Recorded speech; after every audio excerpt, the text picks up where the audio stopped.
February 1st, 2004, Houston, Texas, 8:30 p.m. Eastern Standard Time. Over 150 million people across the United States were watching the annual Super Bowl halftime show featuring Janet Jackson and Justin Timberlake. During the show, Justin was supposed to rip off a layer of Janet's shirt as part of the planned dance choreography, but for some reason, something went wrong and Justin accidentally ripped part of her shirt off. And let's just say a wardrobe malfunction happened on live national television. The incident became a pretty big news story across the country, and Janet actually got a lot of shit for it, because people felt she wasn't being modest enough, with many of the outlets covering the story censoring the video they featured, which, as you could imagine, frustrated many people, particularly men, for obvious reasons. That same year, a much more devastating incident occurred in Asia, where a huge earthquake in the Indian Ocean created a massive tsunami that affected 14 countries. Just one day after Christmas, it became one of the deadliest recorded natural disasters in human history, and sure enough, a huge portion of it was caught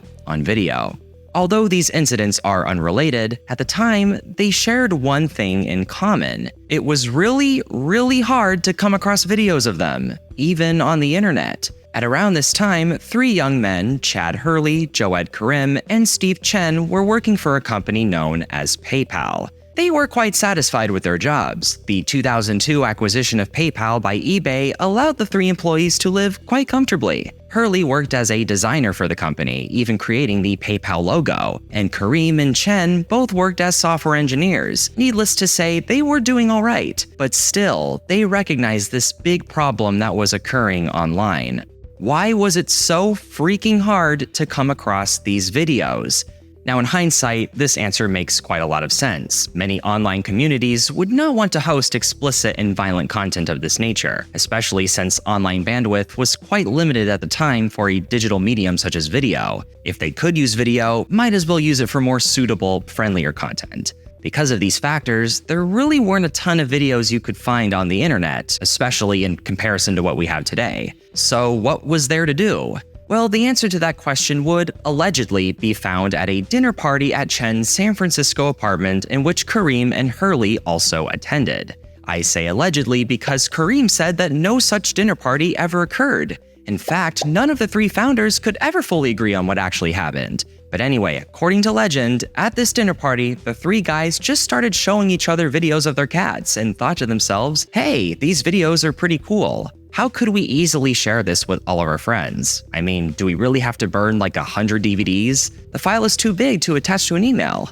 This reminded them of their struggles to find those videos of Janet Jackson and the tsunami. And that was when they had a revelation.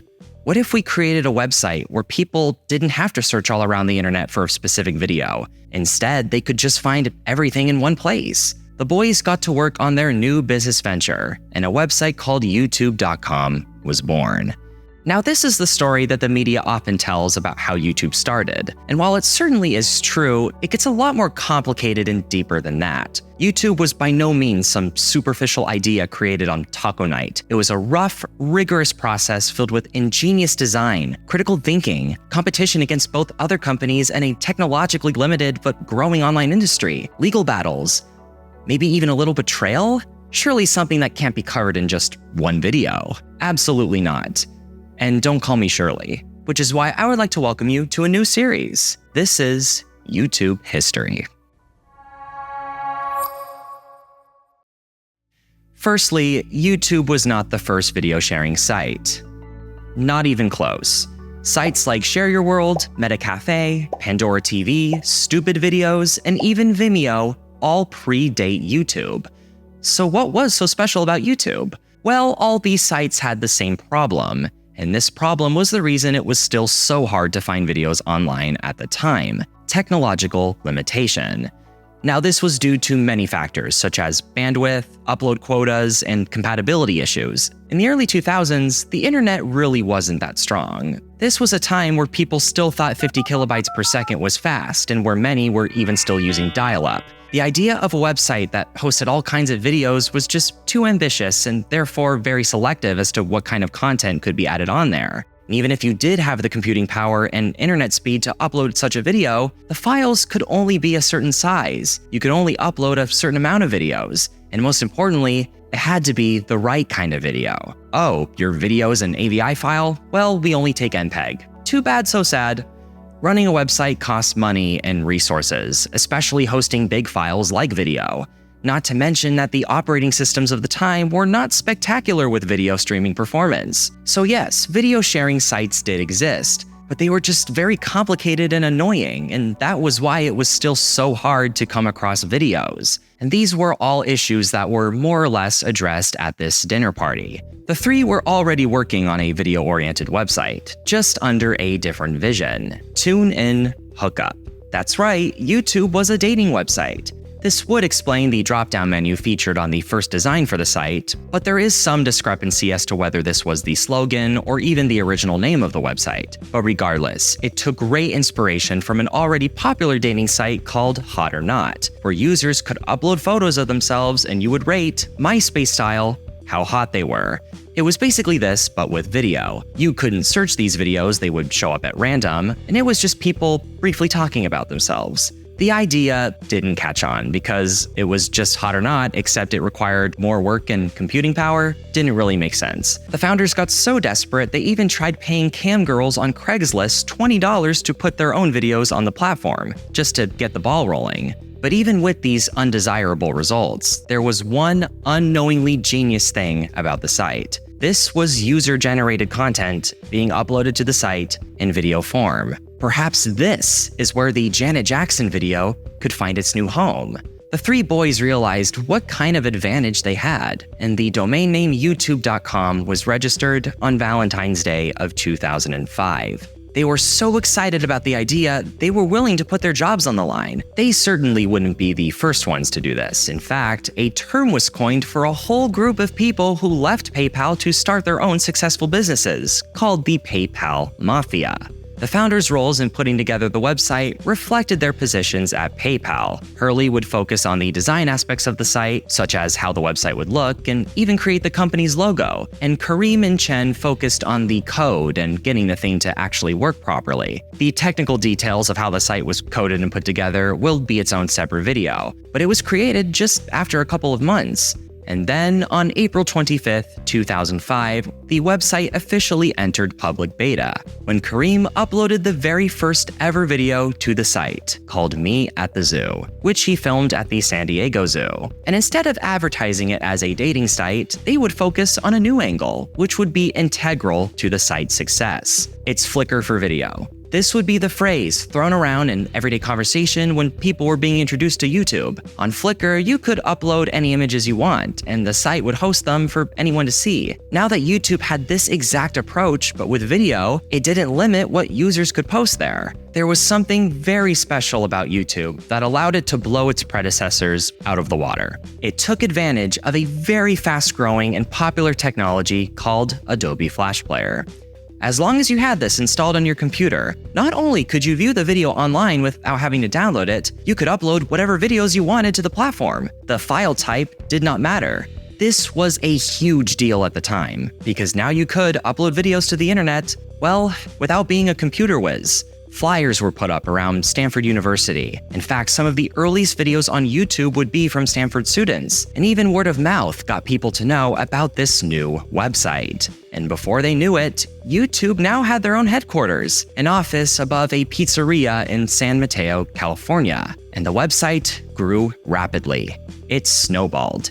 Its recognition would even branch out into the real world, even being featured on the news. During a segment on the show Call for Help, co-hosts Leo Lipoti and Amber MacArthur pose a very interesting question. A lot of people don't want to download video. A lot of people want to go to the website and actually view the video in a player. So how much? Free. What? Yeah, it's completely free. It's free? Yeah, it's completely free. Who's paying for the bandwidth? That's not us. Yeah. That's a great point.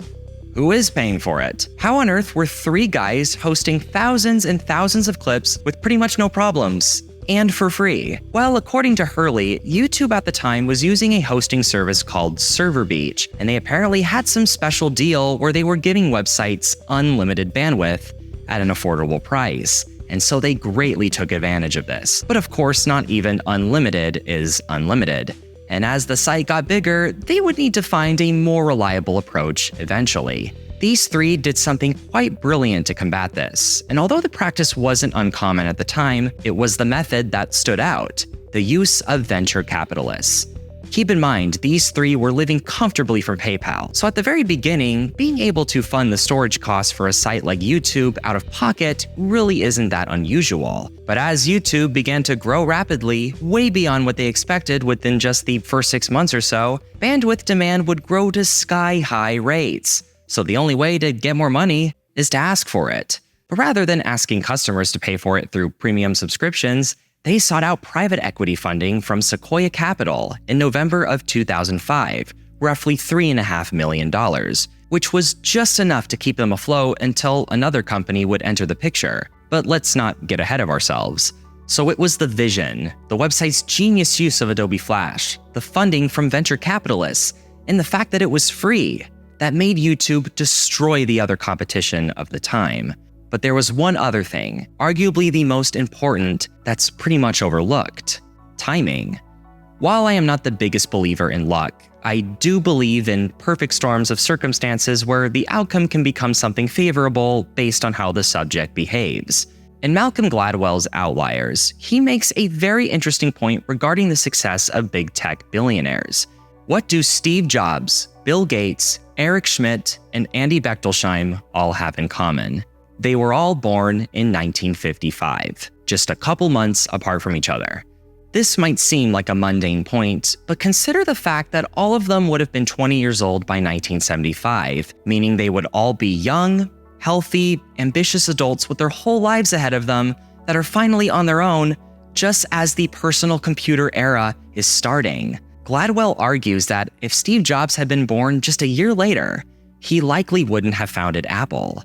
Of course, this is all just educated guessing, and Gladwell goes a lot deeper than that, but the point is that the factors of your environment and even the era you are living in determine your success in some ways. Let's use the British invasion of the 1960s as an example. The Beatles' Ed Sullivan performance happened at exactly the right time. If you want the details for why, I made a video all about it, which you can find up here. Click here. The point is, that happened, then a million other British acts exactly like them followed and also became insanely popular in America. If the Beatles had shown up just a year earlier, or even later, the outcome could have been very different. We even saw this with ChatGPT. As soon as ChatGPT came out, there was an explosion of AI-related software.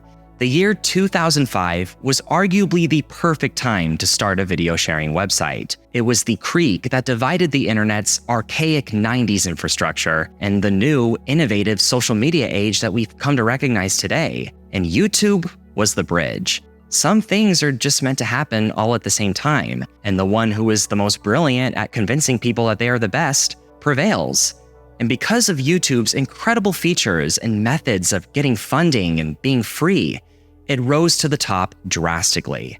Just a month later, Dailymotion would come out, and a bunch of other similar sites would follow. But YouTube had that head start at being brilliant. And with video streaming friendly operating systems such as Windows XP holding majority market share in 2005, and with smartphones becoming mainstream very shortly after, the demand for online video became less complicated and more realistic. So running a website like YouTube just wasn't so hard anymore. These things were the catalyst that created the boom. Despite YouTube having a way bigger market share and being much more popular, all of these video sharing sites were used for roughly the same thing, as digital video repositories. Instead of keeping everything on tape or on DVDs that sit on your shelf, you could access them online whenever you please, and even share them with your friends with just a link. Minimal effort and no downloading necessary. But just like most things in life, the easier they get, the more time it gives people to be creative. So people really started to notice that. They start uploading comedy skits, fictional storytelling, entertainment. Maybe there was a way to make money from this. It was during this time early adopters started working on videos together, creating the world's first ever online collaborative video community. Collaborations? Something I'd never do. I'm not a sellout. I'm not some cheap guy who would let any random person take over my channel for like 3 minutes. Never, ever. YouTube may have been born as a simple video repository, but something magical happened as the winds of change swept through the internet. As YouTube and its user base grew, people realized it was not just a place to upload videos, but to connect, share stories, and build communities. This is where the concept of influencers comes into play. These were individuals who, through their content, had the power to shape opinions, trends, and cultures. They were the new age celebrities, but with a twist. They were accessible, relatable, and interactive. YouTube became their stage, and the world was their audience. The platform evolved into a social media giant, where content creators and viewers could engage in ways that were never possible through traditional media. One of the earliest and most iconic examples of influencers was Ian Hecox and Anthony Padilla, the dynamic duo known as Smosh. They were just ordinary high school friends with a shared sense of humor, but they had a knack for creating content that resonated with a generation looking for something fresh and relatable. Their early videos were simple, often just them lip syncing to popular theme songs, but it was their energy, their chemistry, and their humor that made them stand out. Smosh became a phenomenon. They were not just making videos, they were shaping a culture and a generation. They showed what was possible on this brand new platform. They were innovators and they were trailblazers. But here's the core of what made Smosh and YouTube such a perfect match: community. YouTube allowed Smosh to build a community, and in return, Smosh helped build YouTube's community. They grew together. As YouTube continued to grow, it became evident that it was a platform for all ages. Peter Oakley, known as Geriatric 1927, was a testament to this. Unlike the energetic energy of Smosh, Peter's content was a gentle stream of wisdom. He shared stories from his life, his thoughts on various topics, and even some tutorials. YouTube provided him with a sense of community, and he, in turn, provided solace and comfort to those who watched his videos. And the community embraced him. They found comfort and ease in his words. They found a friend. Peter's presence on YouTube also broke stereotypes. He showed that in 2005, social media was far more than just for the young. He demonstrated that age is just a number, and wisdom and connection are timeless. Another early YouTube trailblazer was Lisa Donovan, also known as Lisa Nova. She entertained and broke barriers for female content creators. But what set Lisa Nova apart? Well, I'd have to say it was her fearless approach to comedy and her ability to create diverse characters. She was bold, she was funny, and she was unapologetically herself. Before the birth of YouTube, the comedy scene, especially sketch comedy, was heavily male-dominated. Opportunities for female comedians were few and far between. YouTube changed the game. It gave creators like Lisa Nova a platform where they didn't have to wait for someone to give them a chance.